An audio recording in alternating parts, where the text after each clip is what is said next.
கன்னி ராசியிலே பிறந்த பெண்களுக்காகிய ஒரு வீடியோ பாருங்கள். உங்களுக்கு எந்தெந்த வயதில் நன்மை நடக்கும், தீமை நடக்கும், அது பார்க்கலாம். கன்னி ராசிக்குள்ளே 3 நட்சத்திரங்கள்: உத்திர நட்சத்திரம், அஸ்த நட்சத்திரம், சித்திரை நட்சத்திரம். இந்த 3 நட்சத்திரங்களுக்கும் எந்த விதமான பலன்களாகும்? எப்போதுமே உங்களுக்கு தனக்காக வாழ முடியாத ஒரு சூழ்நிலை அமைஞ்சுக்கிட்டு தான் இருக்கும். மற்றவங்களுக்காக தன் வாழ்க்கையை அற்புதமாக கொண்டு சென்றுக்கிட்டு தான் இருக்கீங்க. அதனால் உங்களுக்கு நிறைய விதமான பிரச்சனைகளையும் சந்திக்க மாதிரி இருக்கும். நிறைய பெண்கள் நல்ல விதமான படிப்பு சேர்ந்து இருப்பாங்க. அதனால் அவங்களுக்கு நல்ல விதமான வேலைகளும் கிடைக்கும். ஆனால் பலன் இல்லை. சொந்தமாக அவங்களுக்கு அந்த பணத்தை உபயோகப்படுத்த முடியாது.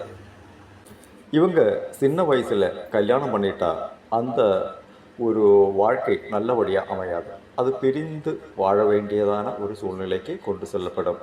25 வயதுக்கு மேலே உங்களுக்குள்ள அந்த கல்யாணங்களெல்லாம் நடந்தால் ரொம்பவும் நல்ல விதமான ஒரு வாழ்க்கையை உங்களுக்கு கிடைக்கும். ஒரு புதுவிதமான வாழ்க்கை. உங்களுக்காக எதுவும் செய்ய முடியவில்லை என்றாலும் நீங்கள் மற்றவங்களுக்கு எதுவும் நன்மை தான் செய்துக்கிட்டே இருப்பீங்க. 25 வயதுக்கு மேலாகவும் அப்படித்தான் இருக்கும். ஆனால் உங்களுக்கு எந்த விதமான பிரச்சனைகள் வந்தால் கூடி அவங்க பார்த்துக்கவே மாட்டாங்க. அவங்க நீ எதுக்கு ஏன் அப்படி செஞ்ச, உங்கள்கிட்ட கேட்டேனா அப்படித்தான் கேட்பதை தவிர அங்கே உங்களுக்கு நன்மையை எதுவும் சொல்ல மாட்டாங்க.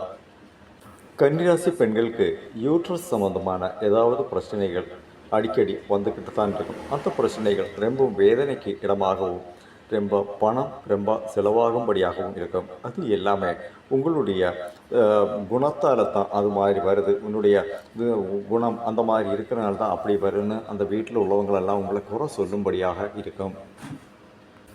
படிப்புக்கு செய்த மாதிரி வேலை கிடைத்து வெளிநாட்டுக்கு போனால் கூடியும் அங்கேயும் ஒரு நல்ல ஒரு வாழ்க்கை உங்களுக்கு கிடைக்காது. அங்கேயும் நிறைய பிரச்சனைகளை சந்திக்க வேண்டியதாக வரும். எதுக்குடா நாம் இப்படியே வாழ்ந்து எந்த பிரயோஜனமும் இல்லையே, யாருமே எங்களை மதிக்க மாட்டாங்களே, ஒரு நல்ல வார்த்தையை கூட சொல்ல மாட்டாங்களே என்று எப்போவுமே மனம் வருந்திக்கிட்டே இருக்கும். நிறைய பெண்கள் வாழ்க்கையில் துன்பங்களை தான் சந்திச்சுக்கிட்டு இருக்காங்க. ரொம்ப நல்லா இருக்கிற மாதிரி நமக்கு வெளிப்படையாக தோணும். ஆனால் அவங்க உள்ளுக்குள்ளே ரொம்பவும் சங்கடம் வந்து அதை யார்கிட்ட சொல்லணும்னு தெரியாமல் தவிச்சுக்கிட்டே இருப்பாங்க.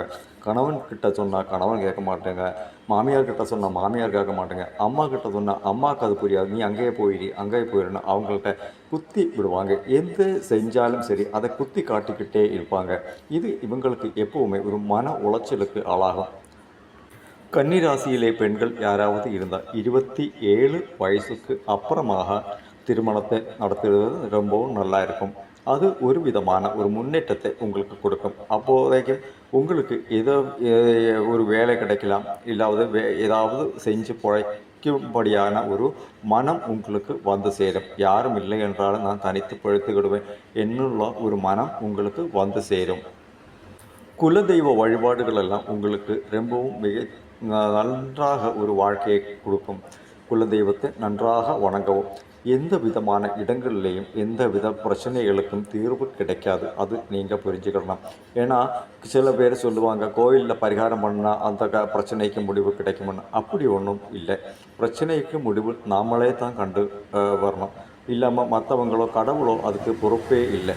நாம் செய்யும் தவறுகளுக்கும் நன்மைகளுக்கும் நாம் தான் பொறுப்பு. அதனால் எந்த ஒரு பிரச்சனைகளை வந்தாலும் சரி அதை சந்திக்கும் மனப்பான்பு உங்களுக்கு வேணும்.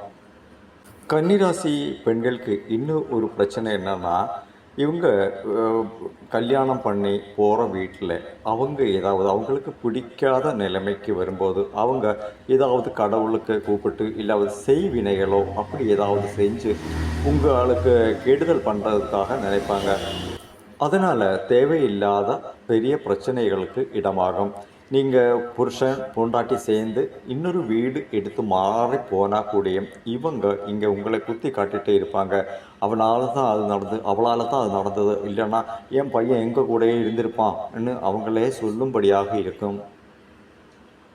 ஒரு நல்ல சாப்பாடு கூட நிம்மதியாக சாப்பிட முடியாத, ஒரு நல்ல சட்டை அது கூட உங்களால் வாங்கி போட முடியாது. ஒரு நல்ல சட்டை வாங்கி போட்டால் அது ஏன் அவன் எங்கேயோ போய் சம்பாதிச்சு வாங்கிட்டு வந்தான், அதுவும் கொஞ்சம் இதாக இருக்கும். நல்ல சாப்பாடு சாப்பிட்டா தான் தனியே சாப்பிட்றான் என்று சொல்லி அதுக்கும் குற்றம். எல்லாத்துக்குமே குற்றம் குற்றம் குற்றமே கூறிக்கிட்டே இருப்பாங்க மற்றவங்க. அதனால் மனம் ரொம்பவும் உடஞ்சி தான் இருப்பாங்க இவங்களெல்லாமே.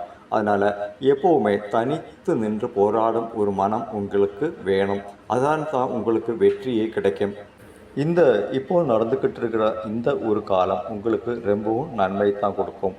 இப்போது கல்யாணம் பண்ணி ரொம்பவும் கோர்ட்டு கேஸு பிரச்சனைகளில் வந்து பிரிந்து இருக்கிறவங்களுக்கெல்லாம் ஒன்று சேரும்படியான ஒரு அமைப்பு வரும். அதே மாதிரி கல்யாணம் நடக்காத பெண்களுக்கு 27 வயசுக்கு அப்புறமும் கல்யாணம் ஆகாத பெண்களுக்கெல்லாம் கல்யாணம் நடக்கிற அந்த ஒரு நிலைமை தான் உள்ளது.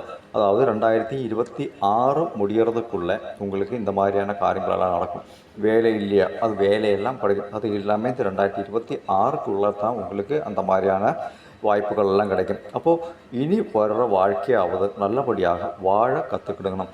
அப்போது அந்த மாதிரி தனக்கு தானே தான் உண்டு என்று நினச்சா நமக்கு எப்போவுமே வெற்றி தான். யார்கிட்டையும் வாய்க்கு எதிர்வா பேசக்கூடாது. இந்த ஒரு தருணத்தில் என்ன நடக்கும்னா, நம்மளை நம்பி ஒருவர் வருவாங்க. அந்த ஒருவர் யாராக இருந்தாலும் சரி, ஒரு கை முன்னுக்கு நீட்டினா எவ்வளவு வருமோ அந்த ஒரு அளவுக்கு மட்டும் நின்று பேசவும். அவரை நம்பக்கூடாது. யாரும் வந்தாலும் சரி, அவங்க நம்மளுடைய எதிரி என்ற உள்மனதோடு கூடி தான் அவர்கிட்ட பழகணும். இல்லாவிட்டால் ரொம்பவும் பிரச்சனைக்கு ஆளாகி விடுவீங்க. நல்லதே செய்யணும்னு நினச்சி நம்மக்கிட்ட ரொம்பவும் சிரித்து பழகிக்கிட்டு வருவாங்க. அது உங்களுக்கே வினையாக மாறிவிடும். அதை உள் மனதுக்குள்ளே வச்சுக்கணும். யாராவது அதை தப்பாக புரிஞ்சு தப்பான எண்ணத்தோடு கூடி அதில் பேச்சுவார்த்தைகள் வந்து ரொம்ப பிரச்சனைக்கும் ஆளாவுங்க. அப்போ முன்னுக்கு யார்கிட்ட பேசினாலும் ஒரு ஃபோன் கால் வந்தால் கூடி ரெக்கார்ட் பண்ணி வைங்க. வாட்ஸ்அப்பில் சேட்டிங் நடத்தினா கூட ரெக்கார்ட் பண்ணி வைங்க. யார்கிட்டையும் அனாவசியமாக சேட்டிங் ஒன்றும் பண்ணாதீங்க இந்த ஒரு தருணத்தில். அது எல்லாமே பிரச்சனைகளில் தான் முடியும். அதனால் எல்லோரும் ஜாக்கிரதையாக இருங்க. உங்களுக்கு ஒரு நல்ல காலம் பிறக்கப் போகுது. உங்களுக்கு நீங்கள் மட்டும் தான் உண்டு என்று நினைத்து வாழ கற்றுக்குங்க.